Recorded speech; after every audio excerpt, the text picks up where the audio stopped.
নমস্কার মাছ চাষি ভাই ও বন্ধুরা, আশা করি সবাই ভালোই আছেন। আমার এই ফিশ ফার্মিং চ্যানেলে আপনাদের সবাইকে স্বাগতম। সুপ্রিয় দর্শক, অনেক দিন ধরেই চ্যানেলে ভিডিও আপলোড করা হয়নি ব্যস্ততার কারণে। এখন কই মাছের ব্রিডিং শুরু হয়ে গেছে, তাই ভাবলাম যে কই মাছের ব্রিডিংয়ের ভিডিওই আপনাদের সাথে শেয়ার করি। অনেকেই কই মাছের ব্রিডিং করতে গিয়ে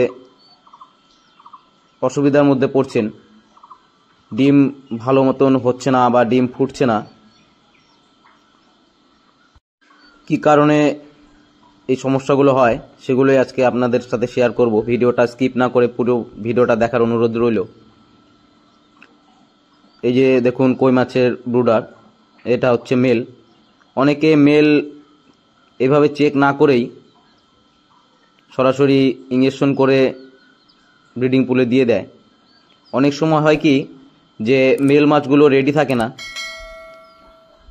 সেগুলো চেক করে তারপরে ব্রিডিংয়ে বসানো উচিত, তাহলে ডিমের ফার্টিলাইজের সংখ্যা বাড়বে এবং ডিম থেকে বাচ্চা ভালো হবে। তাই আপনারা মেল মাছগুলোকে এইভাবে ভালো করে চেক করে দেখে নেবেন। দেখুন হালকা পেটে চাপ দিলে কিন্তু এরকম সাদা দুধের মতো বের হয়, যেটা কই মাছের পুরুষ মাছের শুক্রাণু। এটা চেক করে তারপরে ব্রিডিংয়ে বসাবেন। দেখুন ব্রুডারগুলোর সাইজ। আর কই মাছকে আপনারা দুভাবে ইঞ্জেকশন করতে পারবেন। এক হচ্ছে যে সামনের যে পাখনা রয়েছে, মানে বক্ষ পাখনা, সেই পাখনার নিচে এইভাবে করে সেই নরম মাংসল অংশটা রয়েছে, সেখানে ইঞ্জেকশন করতে পারেন। কই মাছের ফিমেলের ক্ষেত্রে 1 ml এবং মেলের ক্ষেত্রে 0.5 ml আপনারা ব্যবহার করতে পারবেন। আর আপনারা মাছের যে রেশিওটা রাখবেন সেটা হচ্ছে 3টে ফিমেল মাছের সঙ্গে মোটামুটি 5টির মতো মেল মাছ দেবেন, কারণ 2-1টা মেল মাছ কমজোর বেরোতেই পারে। এভাবে যদি আপনারা এই রেশিওতে রাখেন তাহলে দেখবেন ডিমের ফার্টিলাইজের সংখ্যা কিন্তু বাড়বে এবং বাচ্চাও আপনারা অনেক ভালো পাবেন।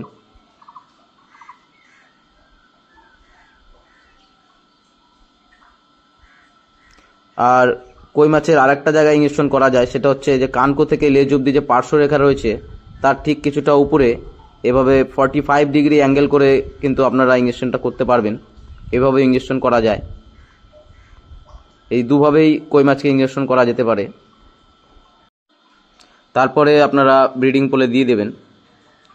দেখুন আমার ব্রিডিং পোলে দেওয়া হয়েছিল রাত্রেবেলা। এই সকালবেলা মাছগুলো মোটামুটি ডিম দেওয়া কমপ্লিট করেছে। দেখুন শান্ত হয়ে দাঁড়িয়ে রয়েছে। এখন এই মাছগুলোকে তুলে ফেলতে হবে। দেখুন কত ডিম দিয়েছে ট্যাঙ্কে। এই যে দেখছেন উপরে ভাসছে সাদা সাদা দানাদার, সেগুলি কিন্তু কই মাছের ডিম। কই মাছের ডিম কিন্তু জলের ওপরে ভাসে। আমি মাছগুলো কেবলই তোলা হয়েছে দেখে ঠিকঠাক এখনও ভাসেনি, কিন্তু কিছুক্ষণ পর সম্পূর্ণ ডিম কিন্তু জলের ওপরে ভেসে উঠবে। অনেকেই ভাবে যে এই ডিমগুলো হয়তো নষ্ট, কিন্তু আসলে না, কই মাছের ডিম জলের ওপরে ভাসে। এই যে দেখুন সাইডে সব জমা হচ্ছে, এভাবে জলের ওপরে কিন্তু এরা ভাসতে থাকবে।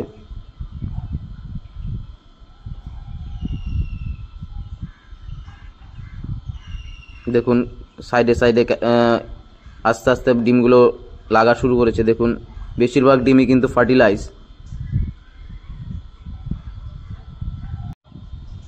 দেখুন কত সুন্দর ডিম দিয়েছে। গোটা ট্যাঙ্ক জুড়ে কিন্তু আমার এরকম ডিম হয়েছে। এই ডিমগুলো কিন্তু 24 ঘন্টা পরই কিন্তু ফুটে যাবে। ডিম ফোটার পরে কিছু কাজ রয়েছে, সেগুলো আমি আপনাদের পরের ভিডিওতে দেখাবো। আর ভিডিওটা যদি ভালো লেগে থাকে তাহলে ভিডিওটিতে অবশ্যই একটি লাইক দেবেন, এবং চ্যানেলে যদি কেউ নতুন হয়ে থাকেন তাহলে মাছ চাষের নিত্য নতুন ভিডিও পেতে আমার চ্যানেলটা সাবস্ক্রাইব করবেন। আর কই মাছের ব্রিডিং সম্বন্ধে আপনাদের যদি কোনো রকমের প্রশ্ন থেকে থাকে তাহলে অবশ্যই কিন্তু আমাকে কমেন্টের মাধ্যমে জানাবেন। আমি যথাযোগ্য চেষ্টা করব আপনাদের কমেন্টের উত্তর দেওয়ার। আর একটা বিষয়, সেটা হচ্ছে হালকা করে একটা জলের সিস্টেম করবেন, বেশি জল কই মাছে লাগে না। আর জলটা যেন নিচ দিয়ে উঠে তারপরে আউটলেটের মধ্যে যায়, কারণ কই মাছের ডিম উপরে ভেসে থাকে। নিচ দিয়ে যদি জলের লাইন থাকে তাহলে কিন্তু ডিমগুলো বেরোনোর সম্ভাবনা থাকবে না। আর যদি এয়ারেশনের ব্যবস্থা করতে পারেন তাহলে খুব ভালো হয়। এই দেখুন হালকা হালকা কিন্তু জল ব্রিডিং পুলে যাচ্ছে।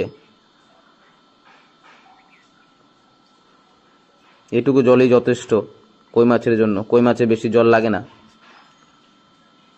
দেখা হবে পরের ভিডিওতে, সবাই ভালো থাকবেন।